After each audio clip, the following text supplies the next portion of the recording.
Dar aqui eu vou falar sobre família, que é um tema que nós precisamos muito, ainda mais no tempo que nós estamos vivendo hoje.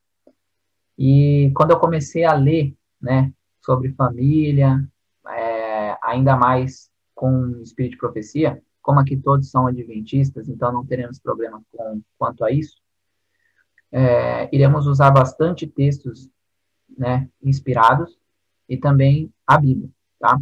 Então, quem tiver com a sua Bíblia aí, já coloque ela próximo, vai ter o slide aqui, eu vou compartilhar os slides com vocês, tá bom? E nós vamos conversar um pouquinho sobre família, tá bem? Hoje o nosso tema principal é o lar, né?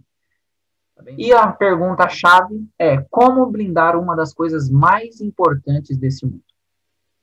Hoje em dia, quando nós falamos em família, nós já deduzimos automaticamente algo que nós não podemos ficar sem. Porque a esposa, os filhos, quando você começa a criar laços com pessoas nesse grau de intensidade, afinidade, assim também como Deus, porque como Deus tem que estar conosco 24 horas por dia, a família praticamente fica no mínimo aí umas 16 horas aí, umas 12, 16 horas conosco. Então é mais da metade do tempo, né? Então é algo que nós não gostaríamos de ficar sem. Infelizmente, hoje o inimigo ele está destruindo, e o plano principal do inimigo é começar a destruir a família. Quando ele consegue destruir a família, basicamente tudo começa a desmoronar. Então, é por esse motivo que eu comecei a ler aqui os livros do Lar Adventista, Fundamentos do Lar Cristão, alguns livros como Orientação da Criança, porque nós precisamos saber como trabalhar com a nossa família. E o mais essencial hoje, que nós vamos, que eu não sabia, mas é uma coisa bem coerente, é quem inicia a família. Para quem precisa primeiro passar esses aprendizados. E por mais que isso seja interessante, não é a criança. E nós vamos ver aqui um pouquinho sobre isso, tá? Vamos abrir, então, as nossas Bíblias em Provérbios 4, verso 23. Eu coloquei aqui, tá bom? É a versão King James, fiel 1611, aqui eu coloquei, mas os irmãos podem abrir em suas Bíblias também, tá bom? Para não ter dúvida alguma. Guarda o teu coração com toda diligência, pois dele provém as questões da vida. E por que eu coloquei isso aqui? Qual é a importância do coração para o lar? Isso é bem interessante, e esse Provérbios dá um pouco do que é isso. Porque nós precisamos guardar no coração com toda diligência, pois dele provém as questões da vida. Tudo está no coração.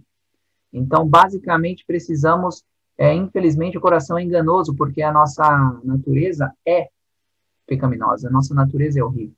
Então, nós precisamos moldar, colocar Cristo nesse coração, para que possamos fazer coisas melhores, coisas boas. Então, irmãos, nós vamos iniciar com esse Provérbios, e até o final nós vamos entender o porquê o coração é tão importante. Ainda mais no lar.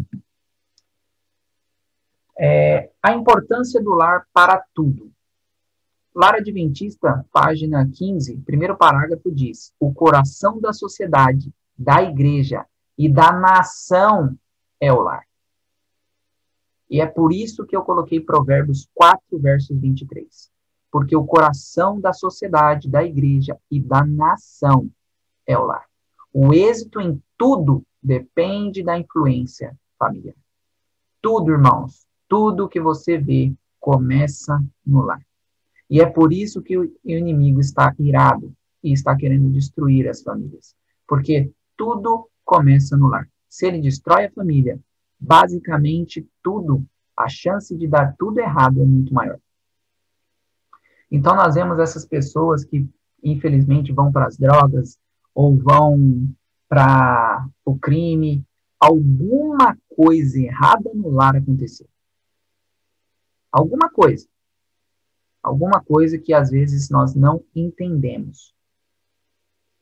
E eu gostaria agora, aquela pergunta que eu falei no início, quem são os maiores responsáveis pelo lar no futuro? Eu sei que os irmãos acham que é as crianças, mas não são. Sabe por quê? Porque as crianças, elas não começam uma família, elas são parte de uma. Agora, para começar uma família, são outras pessoas. Lar Adventista, logo após o segundo parágrafo, diz: se os jovens são deixados sem esclarecimento, sem controle, tornando-se em consequência voluntariosos, intemperantes em apetites e paixão, assim será sua influência futura em moldar a sociedade. As companhias que a juventude mantém agora, os hábitos que forma, os princípios que adota, são uma indicação da espécie de sociedade do futuro. E aqui, irmãos, foi escrito há mais de 100 anos e nunca foi tão vivo esse parágrafo. Porque olha como degrada, como está caindo as nossas juventudes, as nossas próximas gerações. Olha a geração passada e a nossa, como acaba diminuindo tudo que foi feito. Cada ano que passa, piora. Cada ano que passa, piora. Por quê? Porque os jovens estão sendo deixados sem esclarecimento, sem controle. Eles estão intemperantes no apetite e na paixão. E isso tudo começa no lar. Então, os jovens, eles formarão famílias. Se eles estão desse modo que nós acabamos de ler, então as famílias têm sérios problemas de serem famílias com problemas. E é isso que nós vamos entender mais um pouquinho à frente. O que mais deve ser o símbolo do céu? Olha que fantástico. Essa pergunta é muito interessante porque o lar deve ser o céu aqui na Terra. Olha aqui o que diz os Sinais dos Tempos, de 20 de junho de 1911. O lar deve ser um pequeno céu. O mais agradável símbolo do céu é um lar presidido pelo Espírito do Senhor. Se a vontade de Deus é cumprida, o marido e a esposa se respeitarão mutuamente e cultivarão amor e confiança. Olha que texto tremendo. O lar tem que ser o céu. Tem como ter um lar sendo o céu, com palavrões, com atitudes egoístas, com brigas. Há um lar com essas características que eu acabei de dizer, que pode parecer com o céu. E o lar que precisa ser um pequeno céu, ele só consegue se Deus estiver nele. Então é muito importante que a vontade de Deus esteja sendo cumprida, porque assim marido e esposa estarão mutuamente, com amor e confiança, se respeitando. O próximo slide, nós vamos falar aqui a importância de um lar para uma boa atmosfera. Os pais criam em alto grau a atmosfera do círculo doméstico. Se vos alienastes e deixastes de ser cristãos bíblicos, devemos converter de novo, pois o caráter que apresentardes no tempo da graça será o caráter que tereis por ocasião da vinda de Cristo. Se desejais ser santos no céu, deveis sê-lo primeiro na terra. Os traços de caráter que nutrirdes na vida não se mudarão pela morte ou pela ressurreição. Sairemos do sepulcro com a mesma disposição que manifestáveis no lar e na sociedade. Jesus não muda o caráter em sua vinda. A obra de transformação precisa ser feita agora. Nossa vida diária está determinando nosso destino. E esse é um dos textos mais incríveis que eu li até o momento. Isso está em Carta 18b, de 1891, e também no Lar Adventista. Acho que, se eu não me engano, é no 17, página 17, tá bem? Olha que texto tremendo. Muitas pessoas dizem que, olha, Jesus vai voltar e vai estralar os dedos e todos serão perfeitos, irrepreensíveis e maravilhosos. E, irmãos, olha aqui esse texto. Precisamos estar querendo estar no céu. E para isso, precisamos estar fazendo nossa parte na terra. Se nós fazemos coisas que no céu não poderemos fazer aqui na terra, do nada a gente vai deixar de gostar de fazer? Aqui está claríssimo que Jesus não muda o caráter em sua vinda. Ele está aqui, hábil. Ele está a nosso dispor para fazer isso hoje. Mas eu e você precisamos querer mudar o nosso caráter. E, fazendo isso, nossa vida diária está determinando se vamos para o inferno ou se vamos para a Nova Jerusalém. Também, o próximo slide vai falar sobre como tornar um lar alegre e feliz. E aqui nós temos alguns tópicos importantes. Primeiro, é preciso ter regulamentos. Eu sei que regras, muitas pessoas acham regras uma chatice. Eu não gosto de regras, mas, irmãos, sem regras estamos todos perdidos. Inclusive, os 10 mandamentos são as regras que Deus nos estipulou. E ainda é falado que essas regras são de amor. Os 10 mandamentos são os 10 mandamentos do amor. Então, regras não querem dizer que são coisas ruins, e sim que há amor ali. Então, a segunda coisa é ter uma linguagem pura. E eu coloquei ali sem palavrões, porque isso é uma coisa que eu tinha de defeito. Graças a Deus, acabou. Mas eu falava de 10 palavras, 9 era palavrão. E hoje, graças a Deus, fui liberto disso. Então, não falar palavrão, eu acho que é o mínimo que um cristão deveria fazer. É o mínimo do mínimo. Nós precisamos, pelo menos, ter uma linguagem pura, ainda mais dentro da nossa casa, onde as crianças vão pegar tudo que nós falamos e fazer. Tá bem? Então, o outro ponto é crianças que respeitam os outros e a Deus. Isso é fundamental. A criança precisa, obviamente, respeitar a Deus em primeiro lugar, e fazendo isso, ela vai respeitar a qualquer pessoa. Nós temos infelizmente, hoje está sendo criado, não, devemos respeitar negros, gays, mas isso é o óbvio. Se nós todos ensinássemos as crianças a respeitarem o próximo, isso não seria necessário. Então, obviamente, que nós precisamos respeitar a todos, tá bem? Todas as pessoas. E o próximo é moldar o caráter de todos. O lar está aí para isso, tá bem? Isso é uma das funções do casamento. Estar ajudando o outro nas suas falhas de caráter. Então, se você é casado e tem alguma coisa que a esposa faz ou vice-versa, é para isso que eles estão aí. Como diz o meu amigo, que inclusive está assistindo aí, Deus colocou o próximo do próximo do próximo ao nosso lado para nos fazer amar o próximo. Então, é para isso que é feito o casamento, é para isso que Deus instituiu o lar. E o último, obedecendo a lei de Deus. Hoje, infelizmente, até mesmo dentro do Adventismo, eu vejo pessoas querendo destruir a lei. Mas a lei de Deus é eterna. Nós vamos para o céu e essa lei estará em vigor lá. Então, irmãos, precisamos ensinar nossas crianças a guardar os 10 mandamentos. E, claro, precisamos incentivar as nossas crianças a saber os 10 mandamentos de cor. Isso é muito importante, tá bem? Eu até sabia quando era pequeno, mas dei uma boa negligenciada e eu ainda sei, mas aí eu preciso ainda dar aquela pensada, Antigamente saía fluente. E a minha filha, ela já está aprendendo, e é incrível ver como as crianças aí dos seus 3, 4, 5 anos, elas aprendem muito rápido, muito rápido. Eu fui decorar meu primeiro texto bíblico, eu acho que eu tinha uns 14 anos, 15. A minha filha, com 3, ela já decorou uns 4, 5. Então, precisamos incentivar as nossas crianças, tá bem? Todos esses passos aí, se vocês lerem Lar Adventista, página 16 e a 17, vocês vão ver que eu peguei as coisas mais importantes que eu vi lá, tá bem? O próximo O próximo é uma carta, no 29 de 1902, que diz: o lar pode ser simples, mas pode sempre ser um lugar em que se profiram palavras alegres e se pratiquem atos de bondade, onde a cortesia e o amor são hóspedes constantes.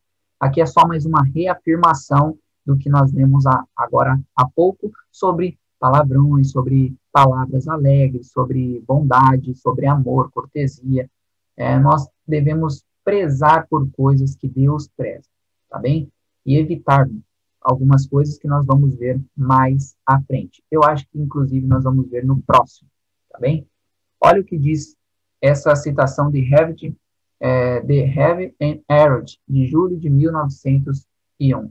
Lembrai-vos de que as crianças necessitam não somente de repreensão e correção, mas também de animação e elogio, a grata satisfação das boas palavras. Aqui é só mais uma reiteração.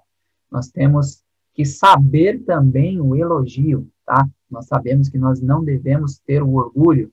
O orgulho é o que fez Lúcifer cair, é o que faz muitas pessoas, infelizmente, se perderem. Mas precisamos tratar melhor as pessoas, inclusive as que estão próximas de nós. Nossa esposa, nossos filhos, principalmente as crianças, porque elas, tudo bem, precisam de uma repreensão, precisam de uma correção, óbvio. Nós, adultos, precisamos, às vezes, que Deus nos faça uma repreensão, uma correção, imagine as crianças. Mas também é necessário animação e falar palavras boas, palavras de incentivo, palavras para frente, tá bem? Tiago, capítulo 3, 17 e 18 diz, tá bem? Tá aí, se vocês quiserem abrir suas Bíblias, fiquem à vontade também, tá bom? Mas a sabedoria que vem do alto é primeiramente pura, depois pacífica, moderada, tratável, cheia de misericórdia e de bons frutos, sem parcialidade e sem hipocrisia. Ora, o fruto da justiça semeia-se na paz, para os que exercitam a paz e correção, mas também de animação e elogio, a grata satisfação das boas palavras. Então, é daí que saiu o que nós acabamos de ler, que a irmã White deu uma enfatizada, que sabedoria vem do alto. Sem Deus, nós não vamos conseguir ter um lar como deveríamos ter. E primeiro vem a pureza, depois vem a passividade, a moderação, tratabilidade, como que você trata as pessoas, misericórdia, bons frutos, sem parcialidade e sem hipocrisia. Isso é muito importante, irmãos, para a nossa família, tá bem? Todo lar deve ser um lugar de amor, um lugar onde os anjos de Deus habitem, operando com influência sensibilizadora e suavizadora no coração dos pais e dos filhos. Carta 25, 1904. Isso aqui é importante. Você acha que os anjos vão habitar onde há brigas, há coisas que nós não deveríamos fazer? Obviamente que não. Então, o nosso lar precisa de amor, porque aí sim, os anjos de Deus estarão habitando, e aí, irmãos, nós não precisaremos estar correndo atrás aí de alguma coisa que nós não sabemos o que. Porque se os anjos estão aqui conosco, nós temos confiança de que passaremos por tudo e que nada poderá fazer mal a mim e a você, tá bem? Vamos para mais um slide. Uma das maiores responsabilidades dos pais, viu? Esse slide aqui.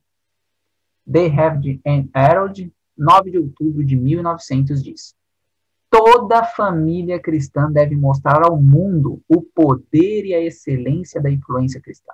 Os pais devem avaliar sua responsabilidade de guardar seu lar livre de toda mancha de mal moral. E isso é muito forte. Precisamos, nós, pais, guardar o lar de toda, não é algumas, é toda mancha de mal moral.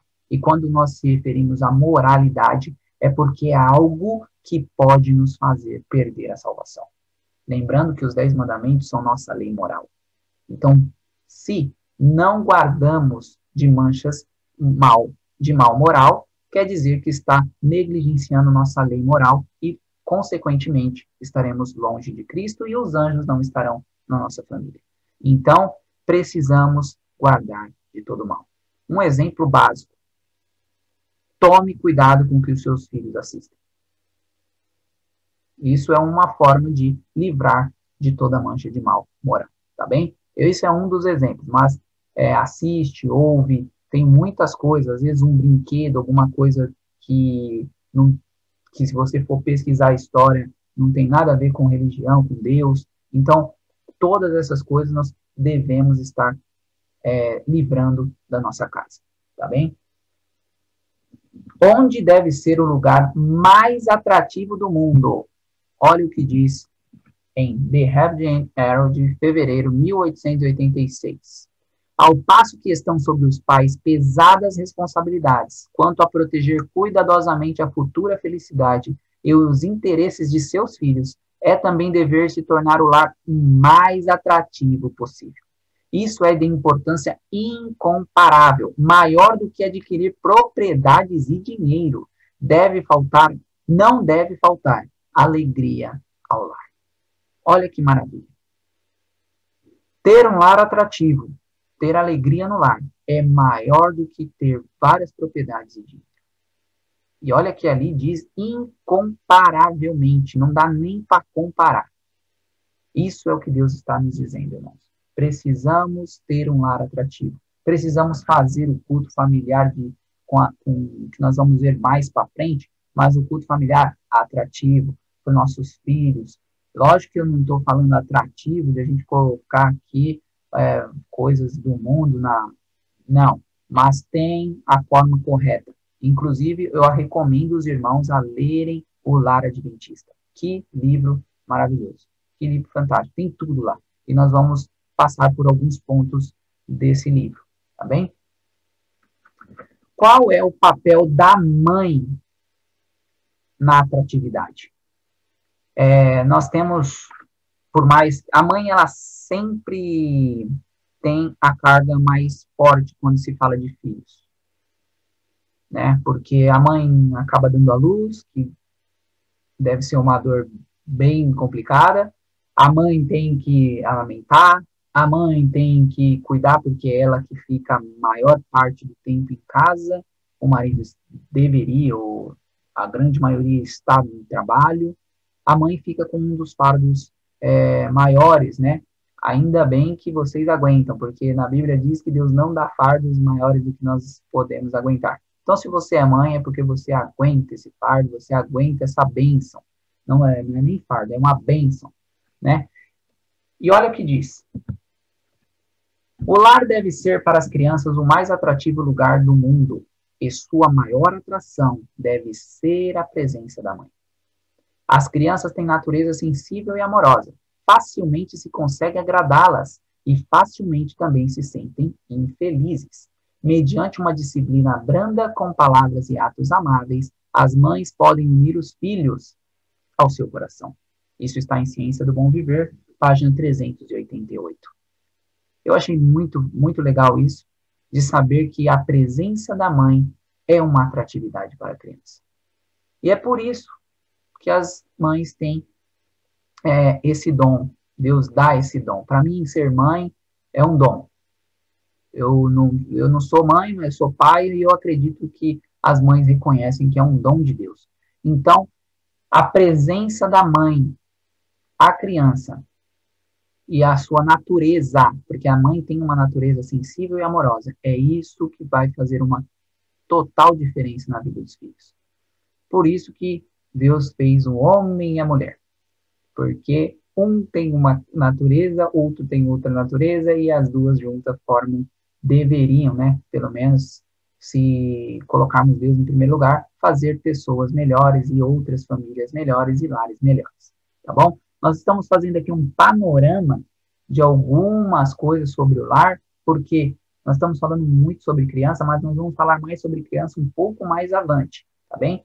Aqui é um panorama geral de como é formado o lar, o que precisa o lar para ser um lar de bênçãos, tá bem? O próximo, ordem no lar. Olha aqui o que diz sobre ordem no lar. Isso aqui também é para as mães, tá? Deus se desagrada com a desordem e o relaxamento e a falta de esmero em quem quer que seja. Aí, ó, tá vendo? Não é para a mãe, não. É para nós também. Essas deficiências são males sérios e tendem a alienar as afeições do marido para com a mulher. Quando ele aprecia a ordem, filhos bem disciplinados e uma casa bem governada, a mãe e a esposa não pode tornar a casa aprazível e feliz a menos que ame a ordem. Mantenha sua dignidade e o governe bem. Portanto, todos quantos falham nesse ponto devem começar imediatamente a educar-se nessa direção e cultivar as próprias coisas em que maior é a sua falta. Nós estamos aqui justamente para modelar o nosso caráter à semelhança de Cristo, correto? Sabendo disso, precisamos saber onde é nossas faltas e deixar essas faltas que, obviamente, com Cristo conseguiremos. E aqui é muito interessante porque quando eu li isso aqui, veio o meu casamento na mente. A minha esposa, ela veio de uma família que era muita gente, mas é muita gente mesmo.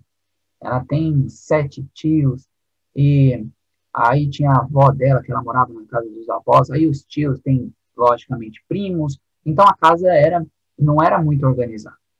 E a minha esposa, quando casou comigo, eu já era de uma família totalmente diferente. Então a minha família é uma família organizada, a minha avó era ela limpava a casa 1, 2 vezes, então acabou que o quê? Deu um certo conflito no começo do casamento, porque eu não conseguia ver nada na minha casa no chão que eu ficava muito bravo. E hoje, por incrível que pareça, Deus faz milagres, hein? A minha esposa, ela tá mais organizada do que eu.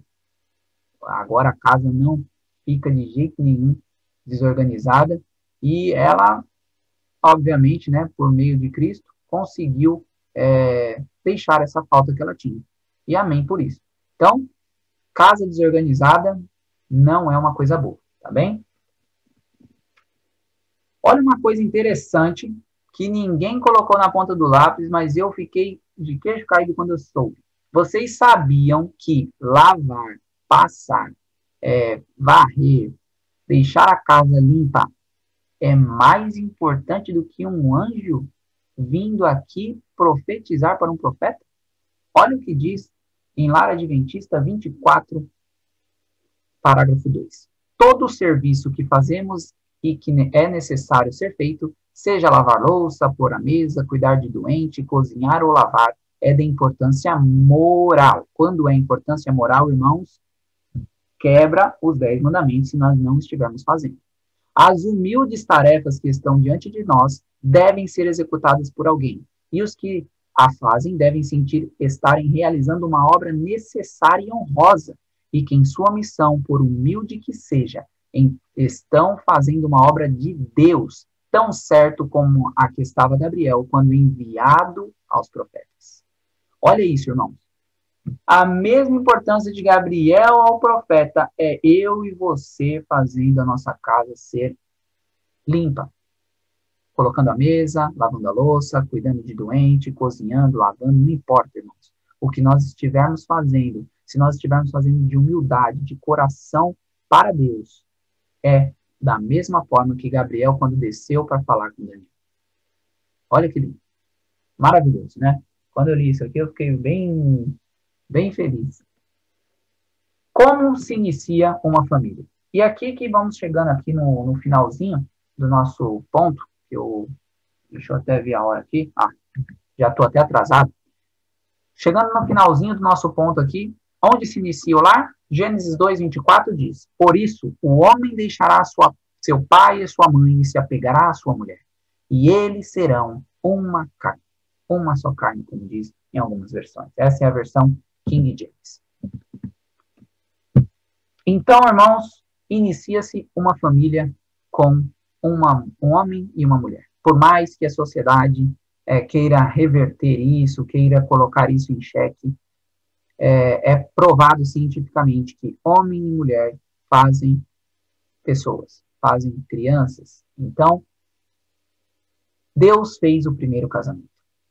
E o que é mais interessante, Jesus, no seu primeiro milagre, foi em um casamento.